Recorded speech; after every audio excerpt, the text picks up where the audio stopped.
Can Man City beat Real Madrid in the Bernabeu to maintain the Champions League dream? This is a massive, massive game. Whoever wins the fixture, of course Real Madrid are strong favourites at the moment, will be huge favourites to win the Champions League alongside Liverpool, and I'd even say Bayern Munich with Harry Kane's fantastic form as well.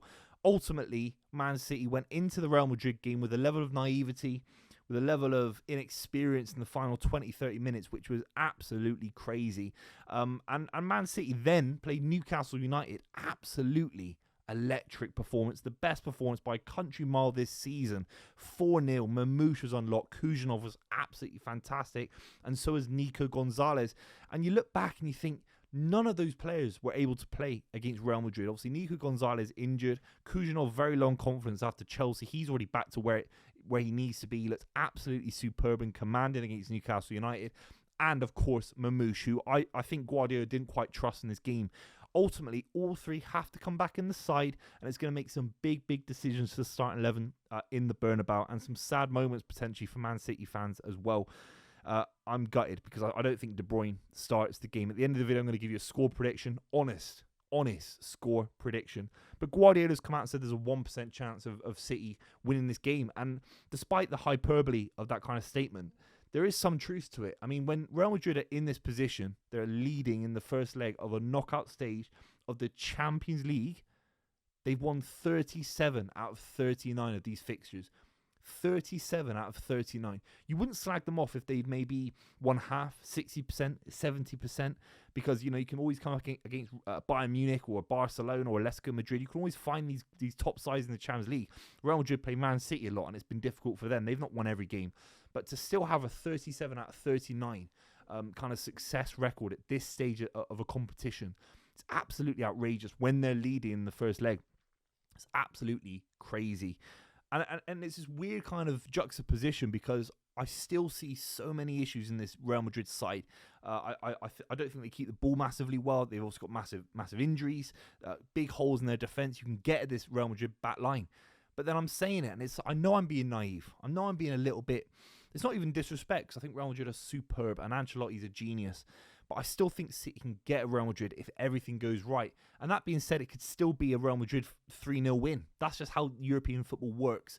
And there's a kind of gravity to Real Madrid that they just pull in these results. It's absolutely crazy. For any other side in European football, if you have a bad night, you lose 3 or 4-0. But for Real Madrid, they could beat you 4-3 having a terrible off night. And so I'm saying these things like, I looked at Osasuna. I looked at how Osasuna attacked Real Madrid on the week. I had to look at it on the weekend because Bellingham got sent off, potentially 12 games for him. Someone like Alaba could be back in this game. Rudiger could be back in this game. Tchouaméni back in midfield for Real Madrid gives them a lot more defensive security. And anyone in the back line, if you add Rudiger to any back line in world football, it does improve, particularly in knockout football of the Champions League. So Real Madrid will improve. But I looked at what happened against Osasuna, and Osasuna getting long balls into the box, creating a little bit of havoc. Courtois was making some big saves. It felt a little bit like the Man City game because Real Madrid gave away penalties. Real Madrid gave away big chances in the box. Obviously, anything over the right back for Real Madrid kind of works. Obviously, they've got no Carvajal at the moment. Anything over whoever's playing at right back, long looping balls, little 1-2s, you can get in behind. The issue is if you expose yourself too much to Real Madrid, Vinicius and Mbappe scoring every single week by the looks of things. He's up to the usual form that he's at. Real Madrid will just absolutely punish you, and it could be a very, very long night if Real Madrid score first. But Rudiger and Alaba potentially being back could be huge for Real Madrid. Let's just talk about the Man City 11. Leave your comments down below who you'd like to start the game. Obviously, Ederson. I just don't think Ortega's made that kind of step up to be replacing Ederson in this kind of game. But Ederson has to wake up. This is one of the big moments for him. It might be his final Champions League game for Man City, potentially. For the Brahim Diaz goal, he was at fault. Jamie Carragher obviously brought it up on CBS. He was at fault, pushing the ball back into the danger area. That is, that's Onana stuff. It really is. The back line, Ruben Diaz has to come back, even if he's 50-50. You have to risk it. City aren't winning the Premier League this season. In the FA Cup, you can delay it a little bit. Plymouth Argyle at home next. So ultimately, Ruben Diaz, you have to bring him back. You have to give him all the ibuprofen in the world. Get him alongside Nathan Ake and Gvardiol for me. And then John Stones, I think, plays at right back. No Rico Lewis for me. With all due respect to the kid, I just think he'd get murdered in a game like this against Vinicius Jr. I really do. I want to see Rico Lewis on the steady incline every season, improving and growing. I think it'd be unfair to throw him in against Vinicius based on what happened last week. And no Mateus Nunes at right back, please. Anyone that's fit in the back line, except for the three that I've mentioned in Diaz, Ake, and Gvardiol. If it's Stones, if it's Kujanov, I think they can all come in. Maybe it's Kujanov at right back. That could work massively. But for me, if they're all fit, Stones, Diaz, Ake, and Gvardiol is still absolutely fantastic. And Gvardiol can definitely be the difference maker in this game. I thought he was fantastic against Real Madrid last season. Scored a fantastic goal at the Bernabeu. And obviously, last week, I thought he was absolutely superb as well.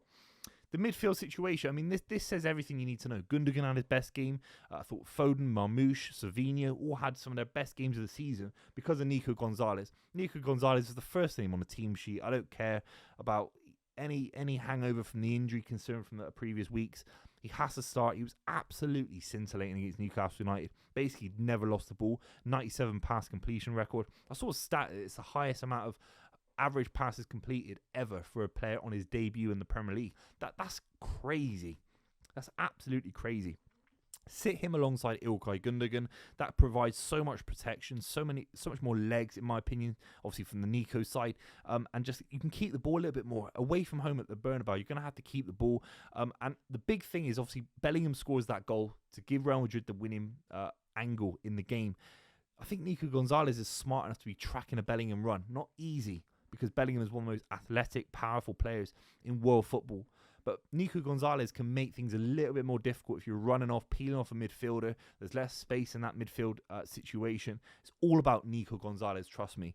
Now, in the attacking midfield situation, I've been very, very cruel. I leave De Bruyne out. Could be his final knockout game in Champions League football for Man City. What a career. Multiple finals. Obviously, one big Champions League win as well in the treble winning season. I don't think he starts this game. I don't think he's got the legs, particularly if Real Madrid turn up, keep the ball. It's going to be a long night for De Bruyne if you're off the ball. And I think he snatched at things a little bit and his legs have gone by even 5, 10, 15%. That being said, you can bring him on for 20 minutes, particularly if you're winning the game. If City are winning the game or in a big position, he can keep the ball and be very, very cute with it and even score you an extra goal if you need it. I think 20 minutes of De Bruyne is preferable to 60 minutes and City are losing. You have to take him off and Marmoush has to warm up and kind of get into the game. I think Marmoush starts ahead of Gundogan and ahead of Nico Gonzalez for me. Phil Foden on one side scored an unbelievable strike last season at the Bernabeu. People slagging him off. I mean, look at that kind of goal last season when City, I think everyone at City felt City probably should have qualified out of that fixture against Real Madrid. Unlucky on penalties. Jack Grealish, again, a bit like Ruben Diaz. I don't care if he's if parts of his leg are hanging off. You have to get Jack Grealish starting. He was pivotal for the first Haaland goal. Little flicks in and around the corner. I always think in these big games, Jack Grealish is the first name on the team sheet. Keeps possession, draws fouls. Very, very smart footballer, and hopefully nothing too serious with his groin as well. We're just going to wrap up with Erling Haaland down the middle, linking up with Marmoush. I think any flick-ons in behind the Real Madrid back line could work wonders with Mamoush's pace. That's where De Bruyne hasn't got it at the moment, and it remains to be seen if he will. But that running, deep pace into the opposition box, Mamoush has got that. 29 games for Man City in the Champions League for Haaland, 26 goals, a brace against Real Madrid. The numbers are absolutely scintillating. This is the kind of game you want to see him score. You want to see him influence the game. You want to see him bully centre-backs. And if Rudiger comes back, he'll be looking to be constructive and improve from what happened last season, where I feel like he didn't influence Rudiger in the right way, in my opinion. Hopefully, no Rico Lewis starts this game. Maybe he's got a big role to play as a bench player, in my opinion. Grealish, Gvardiol, Nico Gonzalez, huge players that can all make a difference. I think City got a big chance. I think it's going to go to penalties. I think City have got a good chance of winning this in a similar way, 3-2 to Man City, seriously, and it goes to penalties. But let me know what you think in the comments down below. I think City will win on penalties.